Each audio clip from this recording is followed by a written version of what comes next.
unfortunately, until the road or path that we're on becomes so painful you can't take it anymore, Mm, then we're yeah. not willing to change. Because what I've shared with you today is how to build your business from the inside out.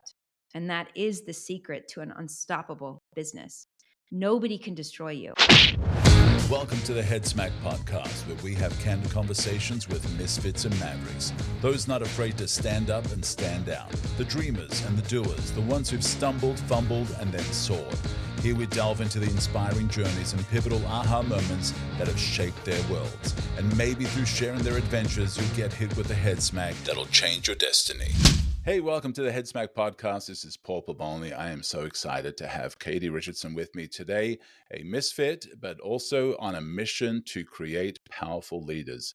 She's got a background in design. She's built a multi-million-dollar international company with distribution in 2,000 stores in the US and 26 countries. Her work has been featured on Ellen DeGeneres, The Today Show, Rachel Ray. She's also been featured on the cover of Entrepreneur magazine. Today, as an executive coach, Katie teaches founders and CEOs the mindset, skill sets, and tool sets that you need to operate powerfully in business and in life so that you can live with purpose and do what you were born to do. Katie, welcome. Paul, it's so wonderful to be here. I'm super excited to be talking to you. I love conversations with misfits. Like, hello. Yeah. Hello. Hello. We all feel like it sometimes, Yeah. and we sometimes feel alone, and we sometimes feel that means we're broken. Oh, And totally. when we feel like a misfit, but I believe that there's also power in being a misfit sometimes, and Yeah. not being part of the ordinary. Well, Katie, it is exciting to have you on, and I love what you do. I love the things that you talk about, and I want to hear a little bit about your origin story. Where did Katie Mm. start from?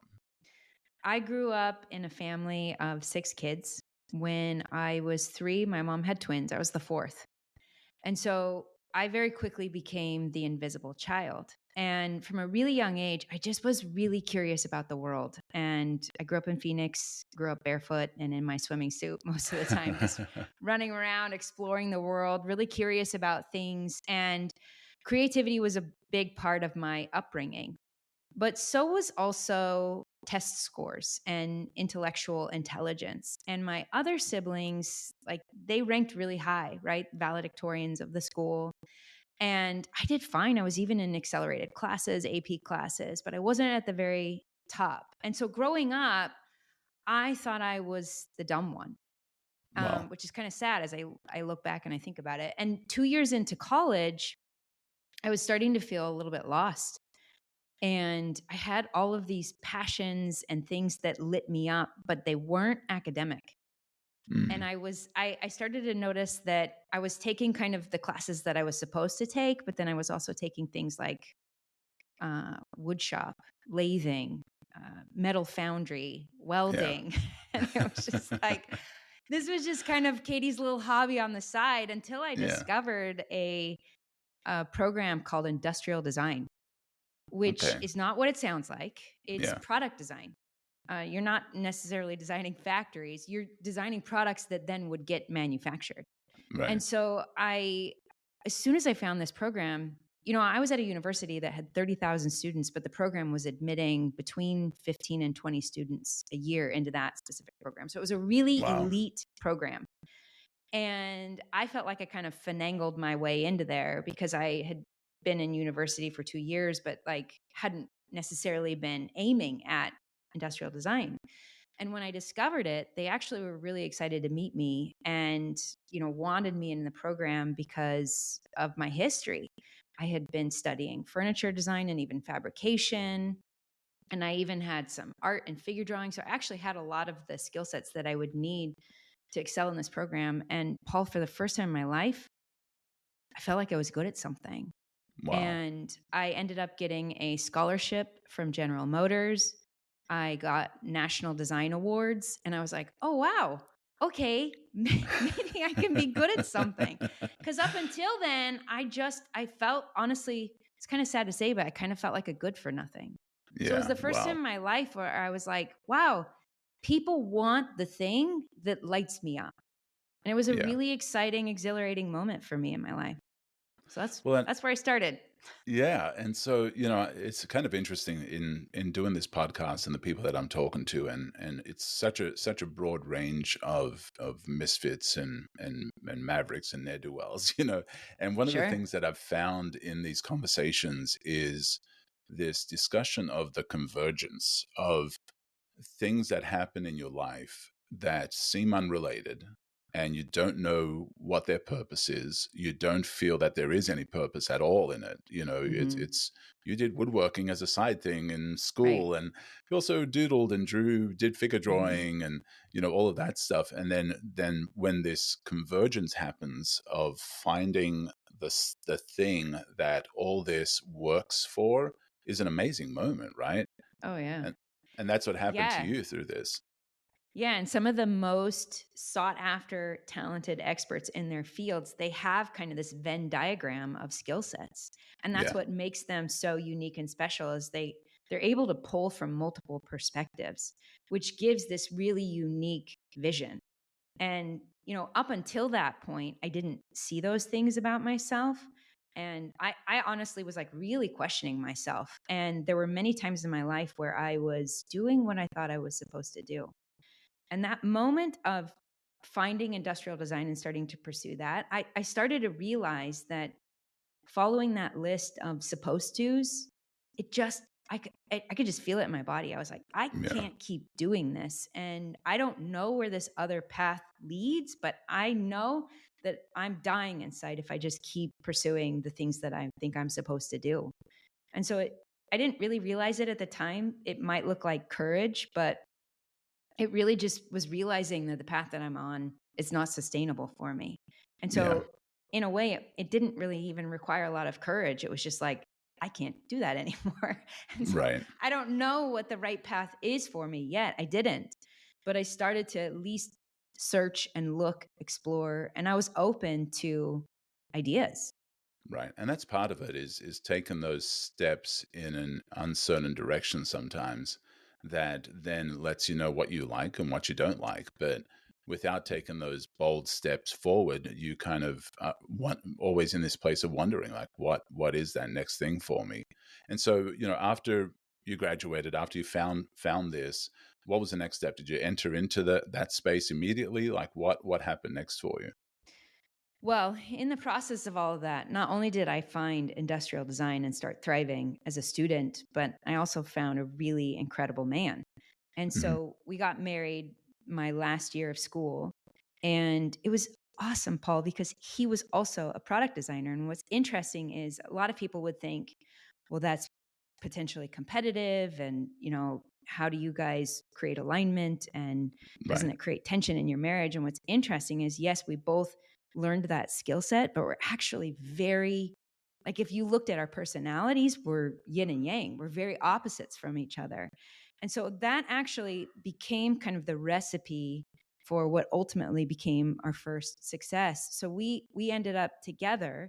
We got Yeah. married and we were working for competing design firms and started having kids. And one Christmas break, he said, this is great that we're giving all of our best ideas to other people. What if we designed a product that allowed him to quit his job? I was doing freelance and he was working full time. What if over Christmas break, we designed a product that would allow him to quit his job and we could build a company together? Neither one of us had ever done this before. We didn't have any sort of a business background, just design and design thinking. But it just lit me up inside to think that Yeah. instead of him spending, 2.5 hours a day commuting to work and coming home frustrated and just feeling like he was giving his best ideas to other people, what if we brought both of our perspectives and our unique skill sets together and did do something exciting? So we did. Over that Wow. Christmas break, we sketched, we designed, we ideated, and we ultimately developed what became the Pudge tub. It's an infant bathtub that hangs and stores flat, and it Yeah. folds into a little bucket seat that fits in your bathroom sink. If you've ever tried to bathe an infant, it's terrifying. They are squirmy and Yeah. slippery, and Yeah. they're scared, and you're scared. And it was not a good experience for me as we were having kids. And so we ended up over that Christmas break designing the product that was solving our own problem. And so we designed this product And I don't know which story you want, but first it failed and then it didn't.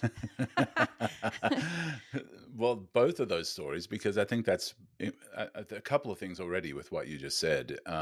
First of all, is you were solving a problem that you had and felt that others might have as well. And I think Mhm. that's such a powerful thing to examine your life. If you're looking for the next big idea, just look at some of the problems that you're wrestling with and look at, could other people be wrestling with the same problem? And if I've solved it, how do I then turn that into a product or turn that into a service that could also help others with that? And Mhm. so, talk to me now.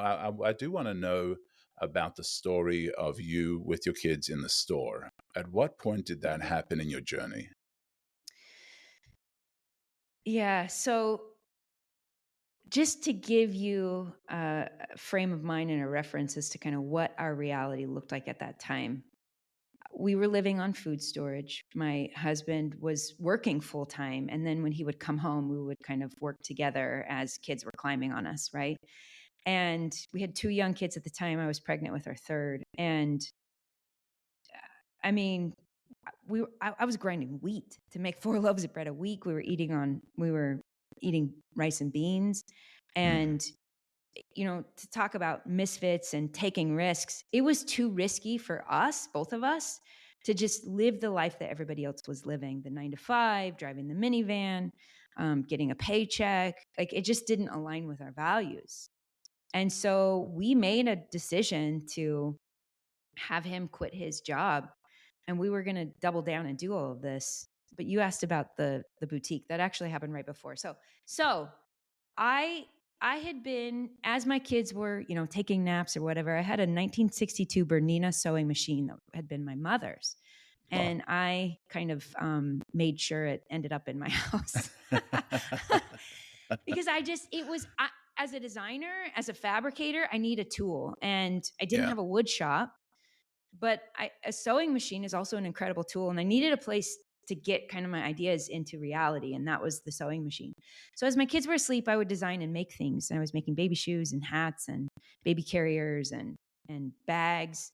And I did not think of myself as an entrepreneur. I didn't think of myself as somebody who was trying to make it in the world. I was just Katie in my mind. Yeah. Yeah. That was kind of my syndrome for many years. Just Katie, just a nobody, right? The invisible girl that I grew up feeling like. But as I was making this stuff, I would just get attacked as I was out and about. And keep in mind, we were living on food storage. My husband was making a small income, and we were trying to strategize what's our way out of this, the rat Yeah. race. Yeah. Yeah. Was putting 3 car seats in the back of my husband's sedan that he had as a college student. Like I didn't even have the minivan that all my friends had. Yeah. Yeah. And so, we're trying to figure out how to leap into a higher level of life and freedom. Like ultimately that's what we were really pursuing and wanting. And yet I'm like wearing the same jeans I'd worn through 2 pregnancies and can't afford to shop at the malls. I'm shopping at the thrift stores, and we're really not even making very much money through my husband's job. So my reality does not reflect this, oh, we're going to make it big someday and we're going to live our dream and we're going to have freedom. Nothing in my reality reflected that. Yeah. But I'm making these things and I'm at this boutique. My friend had been telling me about it. So I go to this boutique, and as soon as I walked in, I really felt like I didn't deserve to be there. There were these gorgeous baby clothes and incredible baby shoes and really expensive strollers and carriers. And I was just like, oh, wow, you don't deserve to be in here, because Wow. I didn't fit in. But I wanted to see, I was really curious. And so I'm pushing my $9 stroller I got on clearance at Target. I'm wearing the same clothes I'd been wearing for 5+ years that had been through 2 pregnancies. And I have my kids with me. And I have a toddler in the stroller. And then I have my baby in a carrier that I had made. And he was wearing a hat that I had made, the carrier, and he was wearing some really unique shoes that I had also made. Yeah. And I'm just like, my skin is crawling. I just feel so uncomfortable in there because I know I don't fit in. I know I'm standing out in a really bad way. And this woman kind of sneaks up on me and she says, "Where'd you get all this stuff?" And I get really defensive, and I'm like, "Oh, what do you mean?" And Because you were she's embarrassed by it? because I was embarrassed. Yeah. Wow.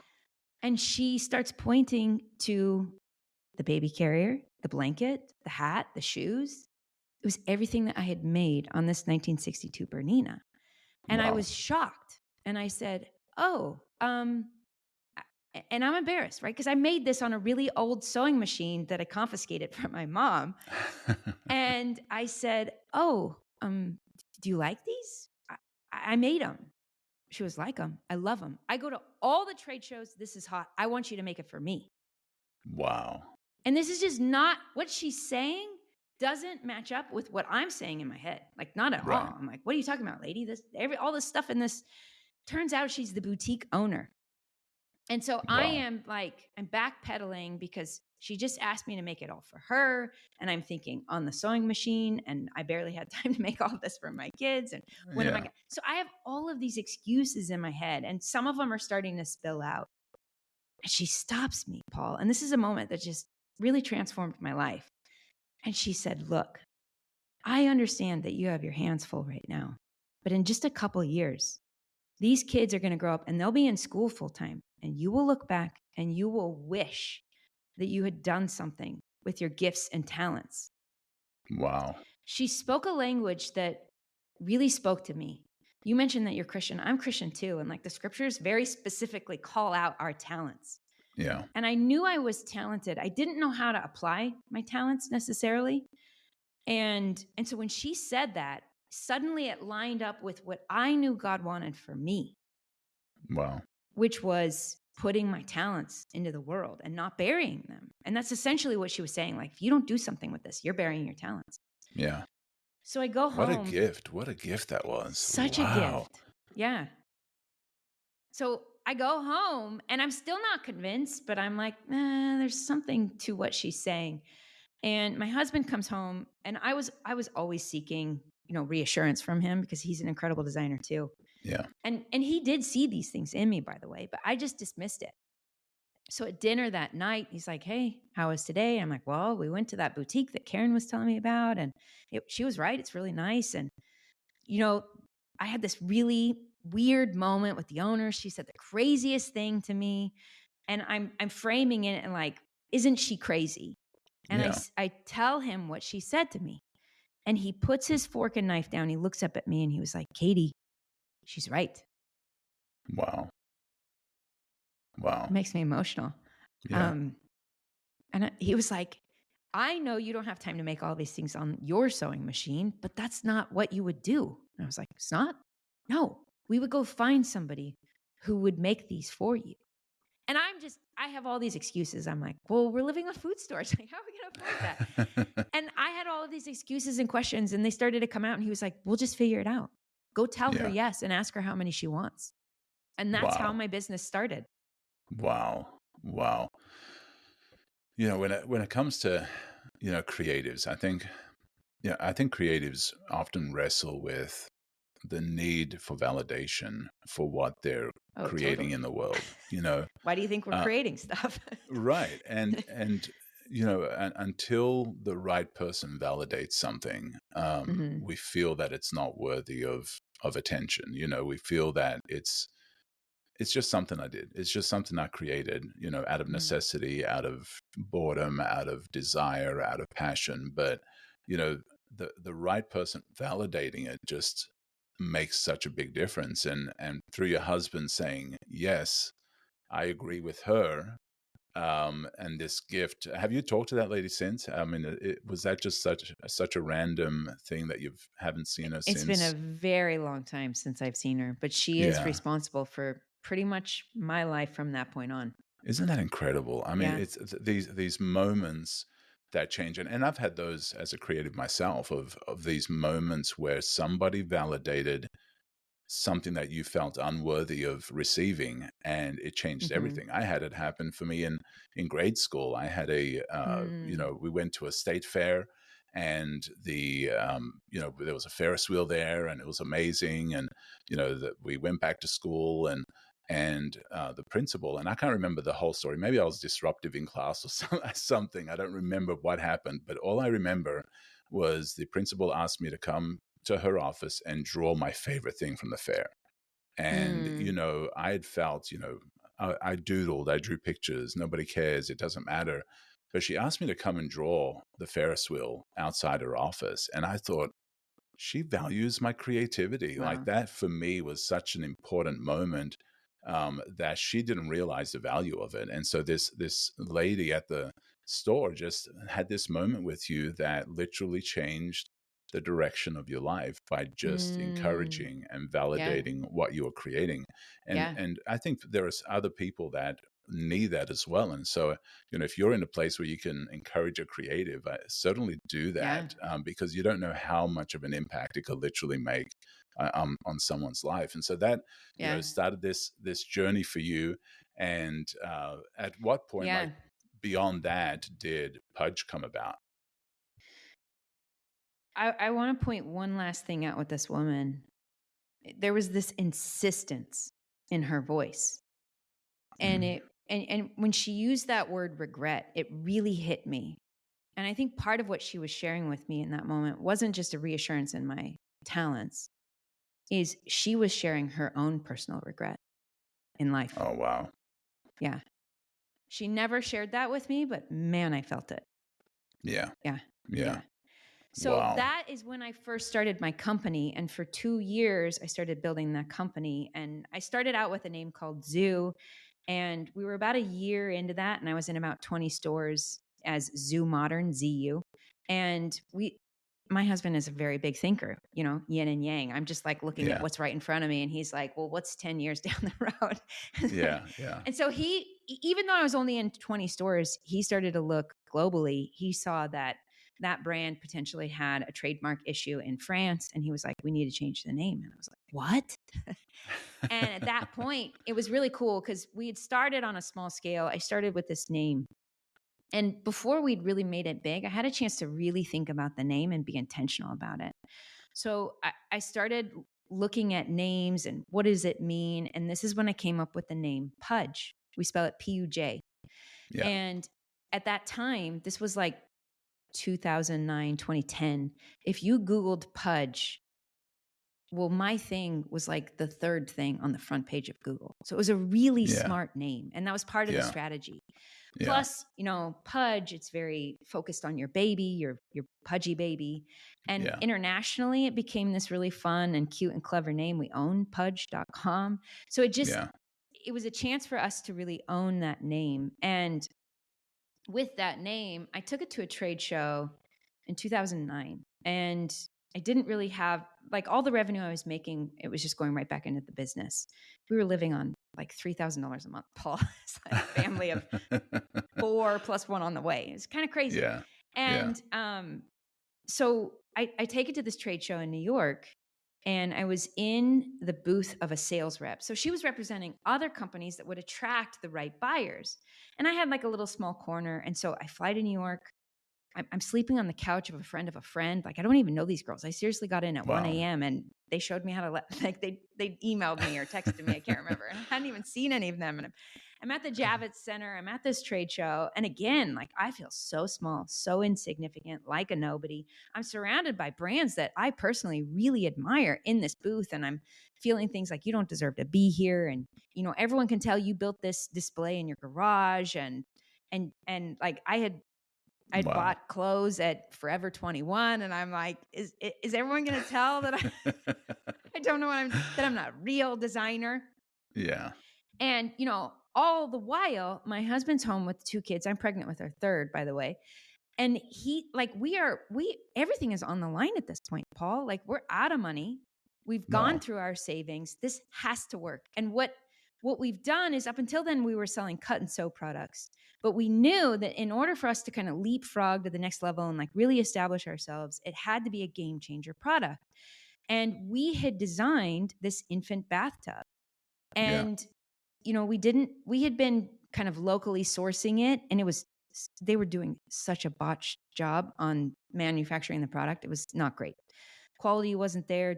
They were so slow. Plus it was expensive. And it was like, okay, we need lots of purchase orders so that we can go to Asia and we can like really start up this engine. So we go to New York, everything's on the line. but nobody knows Wow. me. Nobody knows the product. And I'm just learning the industry. And I'm talking to these store buyers, Paul, and they're asking me questions like, what are your lead times? What's your wholesale price? What's your retail price? What does the retail package look like? What's your case pack minimums? And I am so out of my league.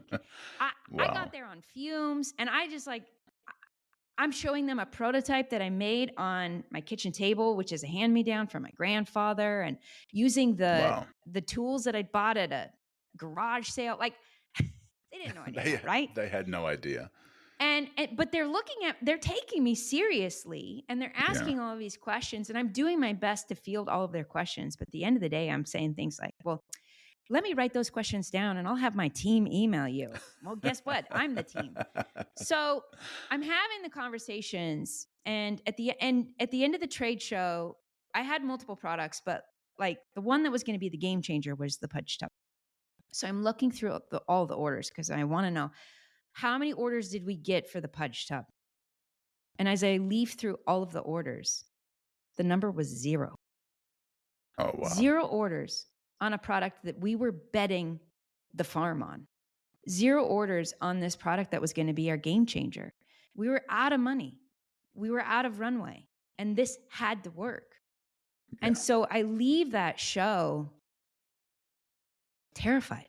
I don't know what we're going to do. What am I even going to say to my husband? Yeah.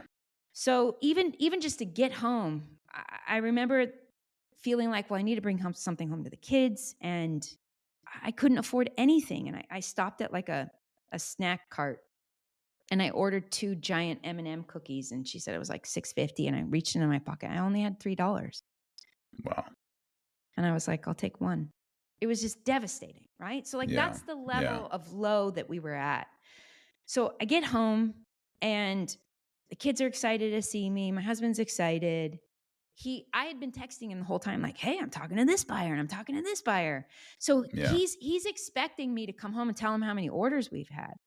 And we can't even talk in the house. He pulls me into the garage. It's cold. We're surrounded by all of the prototyping, the dust. Honestly, now, as I looked at it in that moment, it was kind of the shame and the embarrassment and all the evidence of my failure. Yeah. And he starts asking me the questions. And I break down and I tell him, I'm like, nobody bought it. We failed. They don't want it. And he pauses for a minute. My husband's very intellectual. He's actually super bright.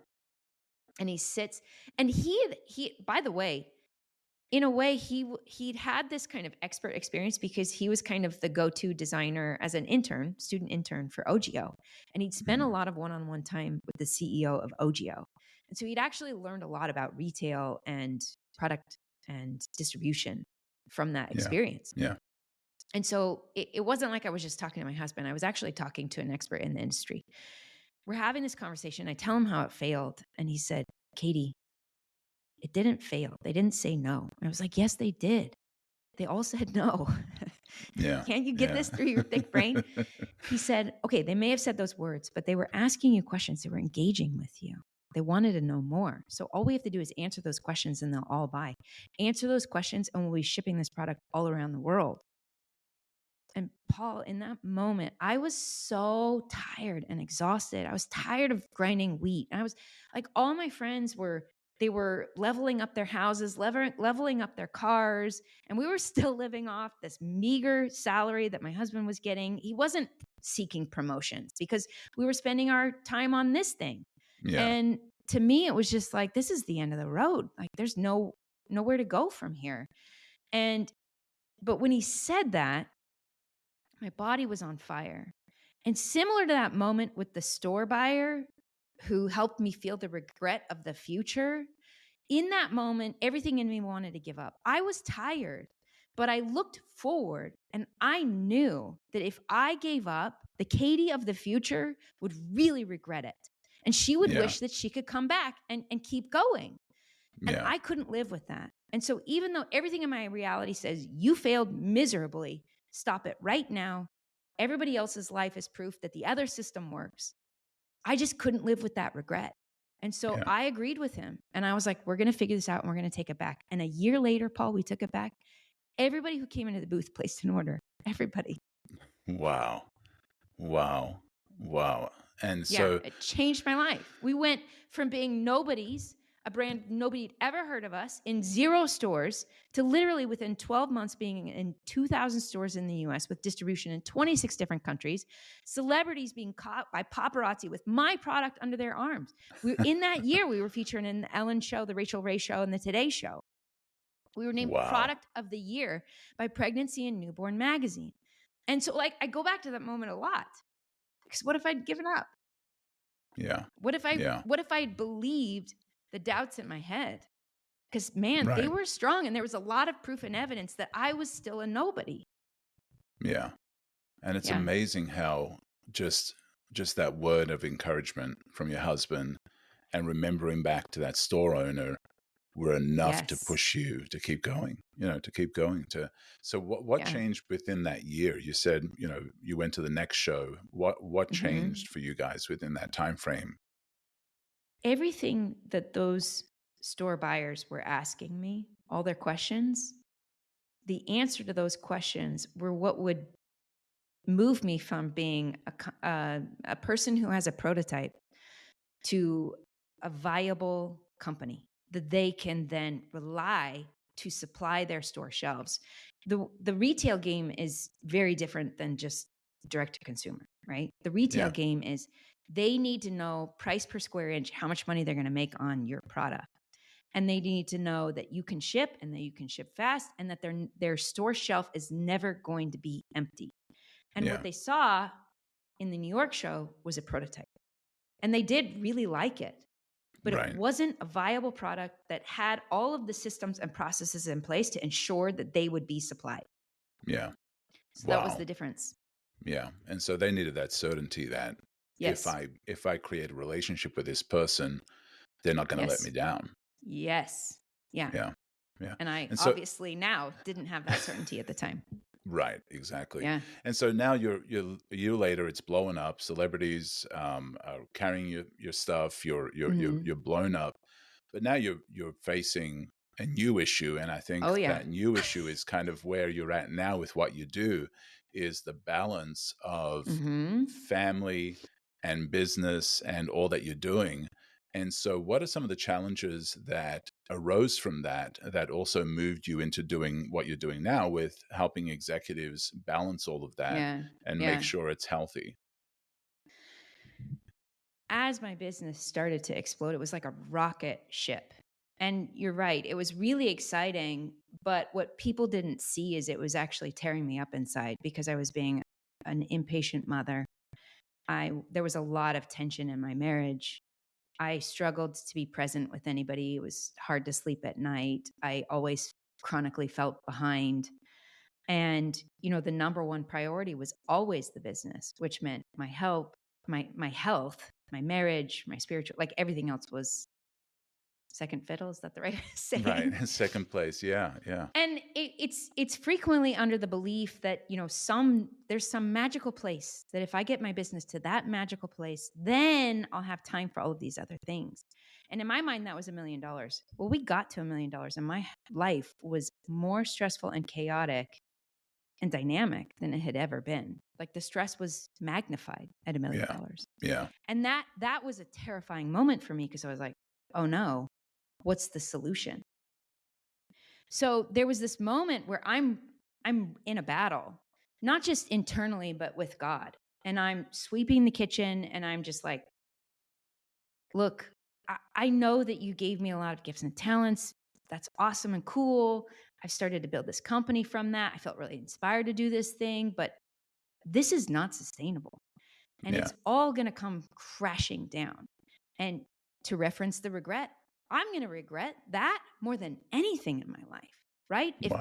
If my marriage doesn't survive this, I love this man. Yeah. And there's a lot of moments where I'm frustrated with him, and it's because of the business. Yeah. Same with my kids. Like I love these kids, but I just am so impatient with them. By 10 a.m., they get mean mommy at the helm. Yeah. And that's not fair. That's not okay. And, spiritually, I did not feel grounded and I was not getting enough sleep. And so I walked that forward. And I was like, oh, Right. wow, this is not sustainable. But Yeah. something that was driving me the whole time, Paul, was those gifts and talents. I was so curious how far I could take these things. Yeah. And so I was in this double bind because setting the business down felt wrong. I knew that the business was stretching me in ways that the other areas of my life just weren't going to. And it was developing parts of me that the other parts of my life just weren't. It's not to say that not having a business is wrong or vice versa. It just, for me specifically, I could tell that there were parts of me that were being developed within the business that weren't happening in the other areas of my life. But I Yeah. just, it all seemed so incompatible. Yeah. So I'm in a wrestle with myself and with God. And I'm just like, I'm sorry. I don't see how this all works. I just see a lot of destruction personally if I keep moving forward like this. And I had been reading lots of autobiographies. Thank you. I'd been reading, like literally, I was at the library constantly checking out autobiographies from other incredible brands and reading the stories of those entrepreneurs. And there was a lot of Yeah. evidence to support my fears. And, stories in Entrepreneur and Inc. magazine, same thing. And I was just like, wow, I don't want that life. Yeah. And so I don't have proof that it works. And it's too risky to keep going. So I'm in this battle and I'm telling God, and I'm just telling him how it's going to be. Like, it's too Yeah. risky. I can't handle that. And he speaks to me in that moment, and it's, Katie, you're looking for the proof that this all works out. But you don't need proof because you're a designer. So while you might not see the family, the brand, the person who's capable of navigating all of these things, you don't need that because you can go create the woman who's capable of this multidimensional life. Wow. And that Wow. was the moment, Paul, that I realized what I had done so well in my brand was kind of reverse engineering for an outcome through design and design thinking. It was time to turn that design process on myself and Yeah. literally create myself. Yeah. Well, And and that became go ahead. enough for me to have the faith to keep going. I was like, okay, I'm going to do that and I'm going to keep going. Yeah. Well, and I think hustle culture is, you know, people talk about it and we watch videos on it, and sometimes they drive us, they inspire us to keep going, to keep moving. But also there's also the unhealthy side of that, of hustle culture, because one thing that I've always said is that something pays, like something is paying for that. And whether it's your relationships, whether it's your health, whether it's your spirituality, whether it's your emotions, something's going to pay for hustle culture if you don't have the right things in place. And the other thing you had talked about is, now you were a millionaire. You went from grinding your own wheat to make food to now you're a millionaire. And most people think, well, if I get to this level, all my problems will be gone. All the problems that I had before will go away, and I'll be living in this beautiful state. And it's like, I think somebody once said, new levels, new devils, right? Oh And yeah. so Hello. you hit this new place, and suddenly you've got $1 million problems. You've got Yep. bigger problems and different Yeah. problems. And so you work with executives to balance all Yes. of that. You work with people to balance all of that. What are some Yes. of the things that when it comes to hitting those places, to create that balance, to create that health, to not drain people? What are some of the tools that you start bringing out of your tool set, out of that wood shop that you once worked in, or Yeah. what are some of those tools that you bring out to start helping people with those areas? You referenced hustle culture, and it was so glorified at the time. This was like 2008, 2009, 2010. And so I started doing things my own way, utilizing my own design thinking and then the subsequent systems and processes. And we'll talk about that in a second. But what's interesting is I hid it from people because it didn't fit the hustle culture narrative. And so I was embarrassed because I thought I was Yeah. doing it wrong. Yeah. So what started to happen though is inside Pudge, I would continue to go to events, trade shows or press events, and people would meet me in person and they followed me on Instagram. And they saw the huge success of my brand. And then they would meet me in person and they're like, whoa, you're like really grounded and happy and don't seem stressed. And so as a result, I started taking on, I didn't even know what I was doing at the time, but I started taking on coaching clients on the side inside of that company because people were like, what are you doing? And I was like, well, I mean, I can't say it out loud here because it's not okay. And so we would have these phone calls and I would tell them the secrets to what I was doing. And it was very anti to the hustle culture narrative. Yeah. And I was embarrassed by it. And in fact, there were even things that I was hiding from my husband, which might sound weird, but I was like, if he knew this, like he would be like, you're not pushing hard enough. And so Wow. I hid a lot of these things. And when we sold our company, I moved into coaching full time. And I was terrified, Paul, because now I had to be more upfront about what I was doing.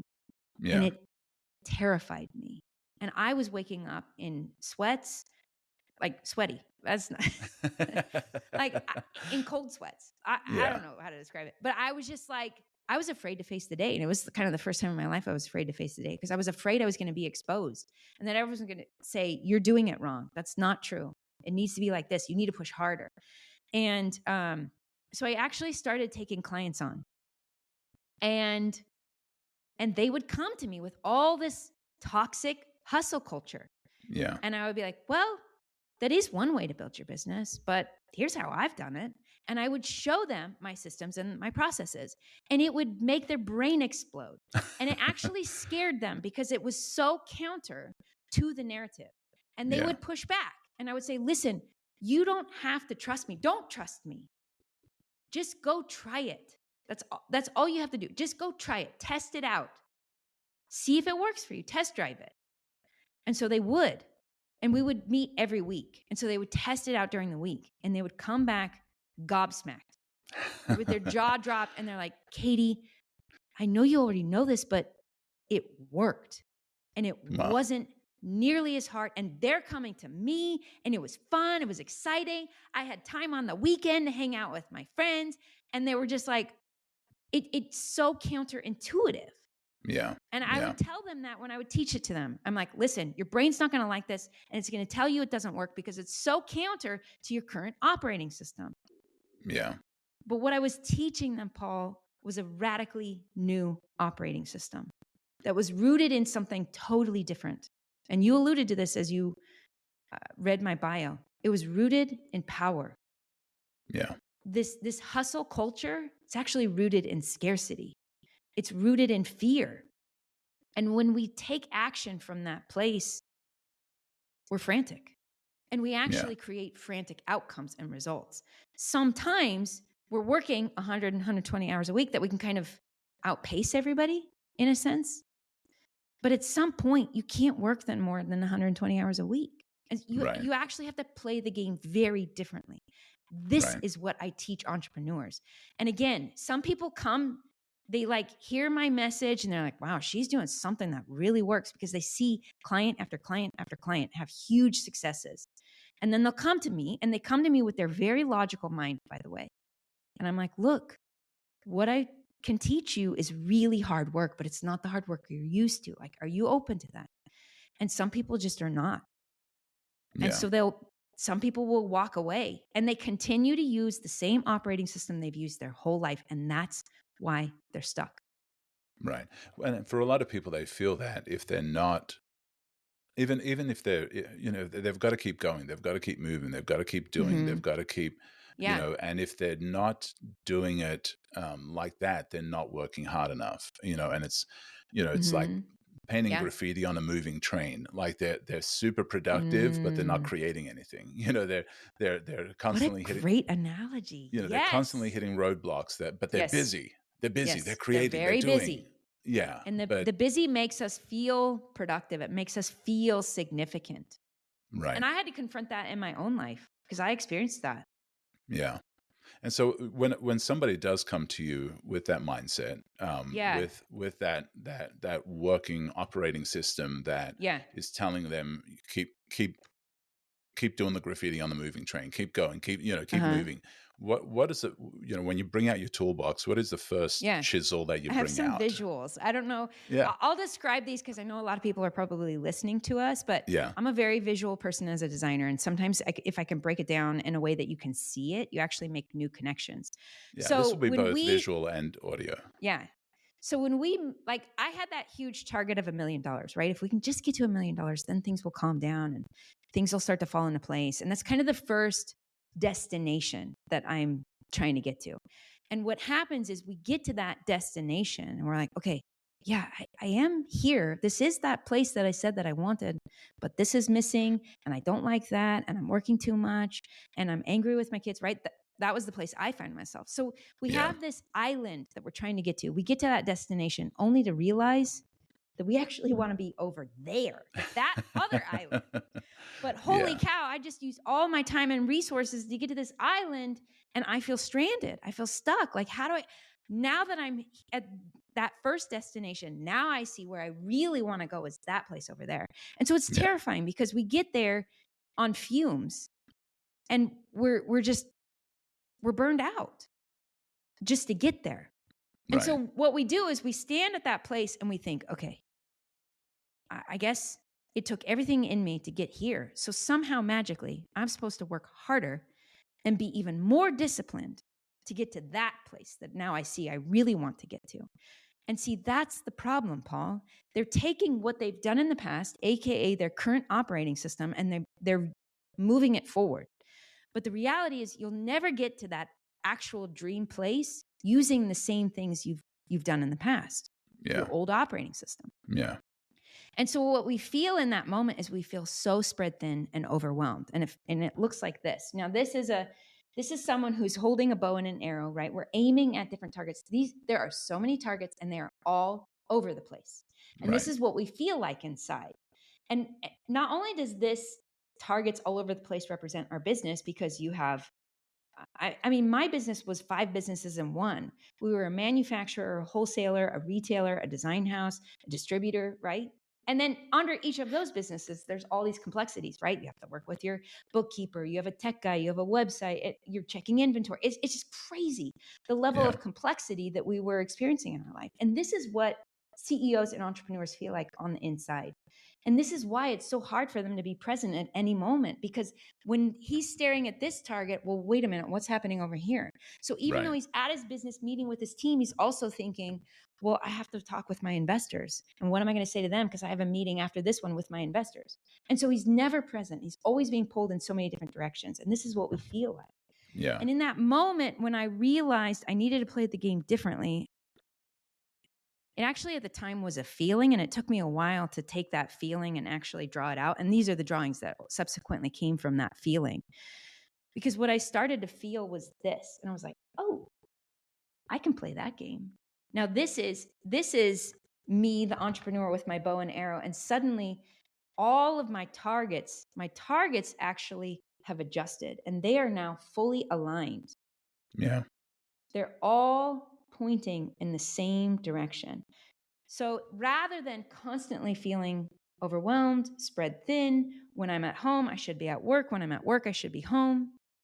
All of a sudden, when I am at home, it's actually improving my business and it's supporting my business. And when I'm traveling and I'm at a trade show, it's actually improving my family culture. And it seems so counterintuitive, right? Yeah. So these are the visuals. And when I show this to people, they're like, oh my gosh, Katie, I want that. I need that. How do I do that in my life? Like when they see the aligned targets, they immediately start to feel the relief in their body. The stress level starts to go down. Yeah. And they're like, how do we actually do that? And the answer is you need the new operating system. That's how you do it. And this is what I teach people, Paul. I teach them a new operating system. And it also is complete with a new strategy, which I call a compass sketch. And it supports this new operating system. So when it comes to, most people don't want a new operating system. They just want an upgrade to the old one, right?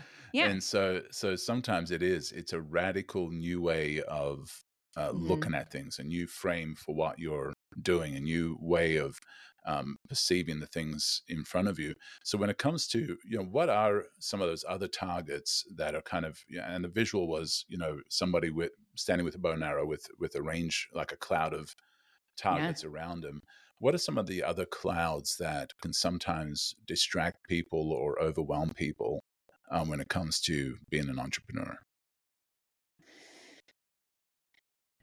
The interesting thing is, I would say a large majority, maybe even like 85% of what's holding people back is in between their left and right ear. It's in your head. Yeah. And it's, something happens in life, okay? And we immediately, without realizing it, we create a story out of it. We attach all sorts of meaning behind it. We create judgment about ourselves and others. And that all of that so quickly happens with the incident that we can't see any other way of framing that situation. Yeah. And so we move through life in a reactionary state. React. And as entrepreneurs, when you have a multidimensional life and you have all of this complexity, you have to react or stuff's like not going to move forward and you're dropping the ball. So the opportunity is to step out of that reaction mode and really design your life. Yeah. And that's what we do here. So what are some of the other things? It just depends on what's going on in your life. Like, I had a client who, when I met him, he had so much complexity. Okay, this is what it looked like for him, Paul. He's such an extreme example, and it's so good because I couldn't even believe it when I uncovered it all. It took me 45 minutes to uncover this, but after we were talking for 45 minutes, I said, let me just make sure I'm getting this correct. You have a business with a team of 16, but you're actively losing your best employees, including a former employee who's trying to sue you for $1 million. You're working 120 hours a week while your business partner, who's raking it in, by the way, is working 0. And you can't separate from that business partner who's taking advantage of you, by the way. You can't separate him from him because, and it took so much digging to get this out of him. Surprise, he's a family member. Oh, And if wow. you create any sort of friction in that relationship, it will send your mom into a mental health break, which has happened before, and she'll end up in the hospital and you'll be responsible for it. And when you come home at night, your wife wants to know why you're not being present with your 2 and 3-year-old. Did I get that correct? Is that what's going on in your life? And he paused and he said, Katie, nobody's strung it all together that way. But yeah, that's the reality. Wow. And here's the deal, Paul. People who are building a significant business, they're super smart. They're hard workers. They will literally work themselves to death because they have a very high tolerance for pain. And so they're not going to stop. They won't stop until life says you are forced to stop right now. And a lot of times it'll show up in their health. And this is what I'm committed to put a stop to, because these are brilliant men and women. We need them. We need them to lead, but lead from a place of power, not lead from a place of frantic energy. And they're pushing themselves to a point that is irreversible. And it's really terrifying and super sad. We need these people. They don't know how much we need them, by the way. And they don't know just how unique and brilliant their brain is. They actually kind of think that they're just a regular old Joe sometimes. And I have to help them see that, no, actually, you see the world really differently. And you need to understand that. And you need to own that. And we need you to own that. And that then, in turn, by owning that, it actually helps them understand how to better lead. And I teach them a lot of that. But they have to understand that they're different than other people. Right. They're a misfit. They're a misfit. Yeah. And so, the other illustration of everything aligned, for those, this will be an audio podcast. It'll also be on YouTube. So they'll get to see the visual, but the visual was, somebody shooting a target with all the targets aligned. What does that journey look like for somebody to get to that? Like how does all that happen? You mentioned the operating system change over. But with the operating system, there's apps. What are some of the apps that need to be installed for that operating system to work? I believe in the power of our inner desires. And that's actually where I start. I want to know on a really deep level, what do you want? And when I first ask somebody that question, they're super confused. Sometimes it can be really terrifying. Some people know and they've never described it to anybody because most people can't handle it. And I get Yeah. that a lot from clients. They're like, oh, you have no idea what a relief it is to be able to spill out all of my vision and my ideas and my creativity, and you can handle it. So they're not able to share it with most people. And so maybe they haven't fully externalized it. They can see it in their mind, but they're struggling to describe it. So it's what do you want? Why does that matter to you? And then the third one, which is super important, is who are you? And that one's really terrifying too.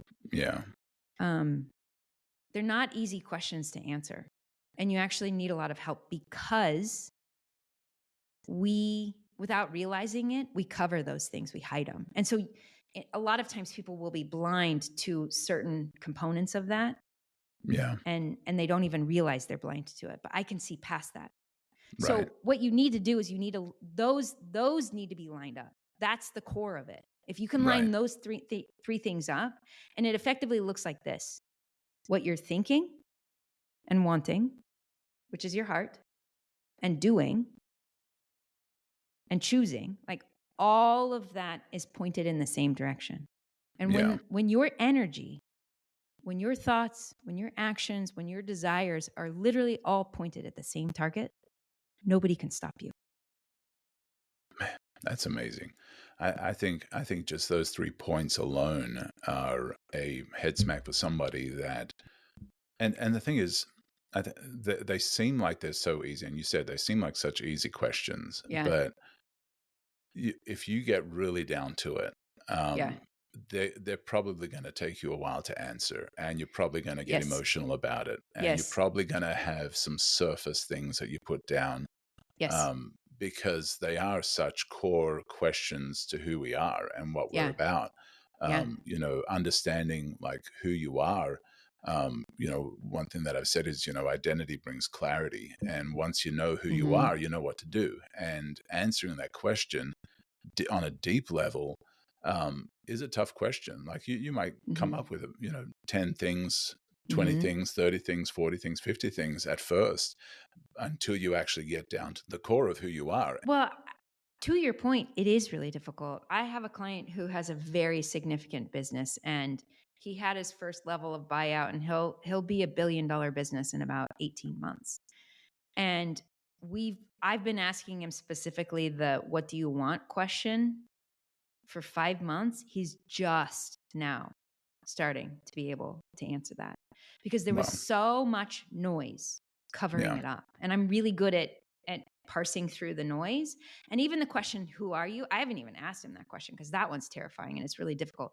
But through our sessions, I find the evidence of that. And so Right. we've started to put that puzzle together too, through like little clues that he drops and he leaves, and we're putting Right. it together. And like, I referenced parabolic growth. It's interesting because he's kind of been like this, but like it's like bonk, it's just going straight up right now. And Right. like, I had this experience where I was taught by a triathlon coach how to swim like a dolphin. And I'd been swimming my whole life and I was a pretty fast swimmer. He Yeah. teaches me how to swim like a dolphin. It's a totally new technique, right? But I'm a swimmer. It's not going to take very long. For 3 weeks, Paul, I felt like I was drowning. But I stayed with the system. I stayed with the process. I trusted the expert. I kept doing it week after week after week. And I wasn't getting better. In fact, I was getting slower. But 3 weeks in and lap 18, something happened, and all of those muscles that I was developing that I was consciously having to think about, it literally all snapped into place. And I was a machine in the water and nobody could stop me. And that's what's happening for my client right now. He's having to learn a new operating system. It's awkward. It's uncomfortable. It even slows you down a little bit in the beginning. But if you want to go up hard and fast, you have to be willing to go down first. Right. And that's where he's at. Right.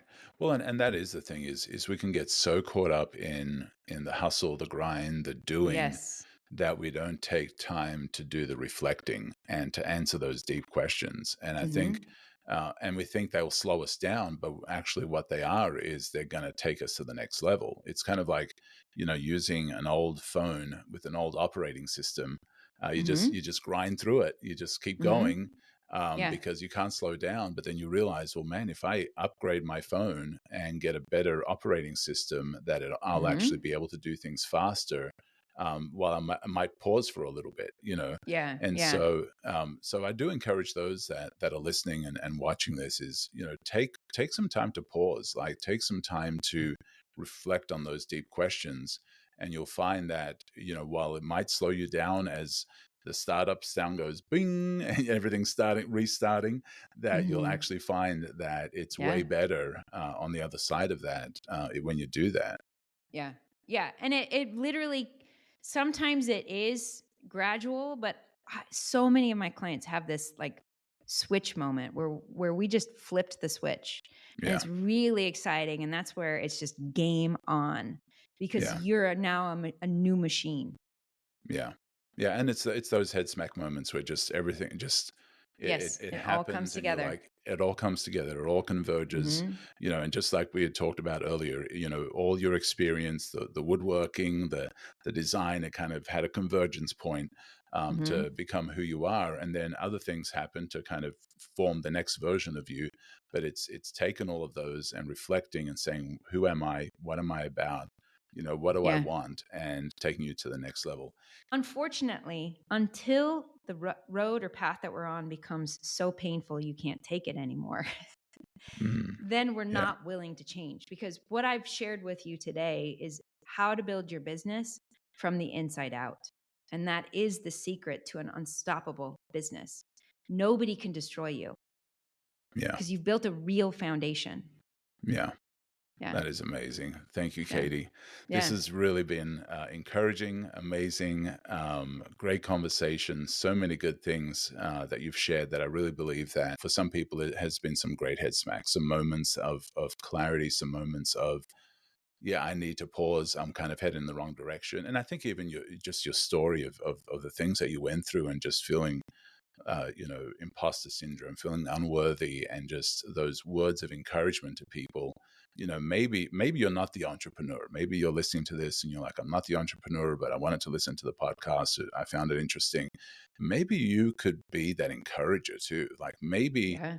your role in this story today is that you're that person that needs to encourage somebody, that mom with kids that is struggling, that doesn't, you don't know, that she just needs that word of encouragement, or that young person that feels like they're unworthy of any kind of success, or feeling good about what they're doing, and you're just that encourager that could literally change the destiny of that person by simply Mm. being that encourager and giving them a good word and giving them a kind word and saying, keep going, keep doing what you're doing. There is light on the other side of this. There is hope on the other side of this. And so thank you, Katie, so much for sharing your story as well.